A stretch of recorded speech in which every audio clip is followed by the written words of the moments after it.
Hello বন্ধুরা, ওমরন ফায়ারের নতুন ফানি ভিডিওতে রোস্টিং করা হয়েছিল। সেখানে রীতিমতো টিকটকাররা তিনি রোস্টিং করে ভিডিওর মধ্যে অ্যাঙ্গেল থেকে ভিডিও নিবি, তাও আবার স্লো মোশনে সুন্দর করে এডিট করে ছাইড়া দিমু। আমরা অনেকে জানি ওমরন ফায়ারের সাথে এক কাপল বউ ব্যবসায়ী টিকটকারের সাথে ঝামেলা হয়েছিল, আর সেটা রীতিমতো নেট দুনিয়া সোশ্যাল মিডিয়াতে অনেক ভাইরাল ও জনপ্রিয়তা অর্জন করেছেন। আর এখন বর্তমানে ওমরন ফায়ার সেই সব টিকটকাররা যারা বউ ব্যবসা করে এবং কাপল ব্লগ করে থাকে তাদেরকে নিয়ে মিন করে এই রোস্টিং ভিডিও করেছেন।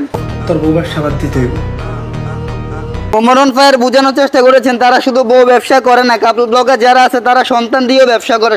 আর রীতিমতো একটা ভিডিও সবচেয়ে জনপ্রিয় হিট ও লেভেলে ছড়িয়ে গিয়েছে ভাইরাল সেই মেয়েটির নায়িকা, যাকে ধার্মিক ছবি বানানোর উপহার দিয়েছেন আমাদের দর্শকদের। সাংবাদিককে তাকে কয়েকটা প্রশ্ন করলে তিনি বলে, আমি ধার্মিক ছবি বানাবো যদি শিবিররা আসি ক্ষমতায়। ধার্মিক ছবি বানাবো।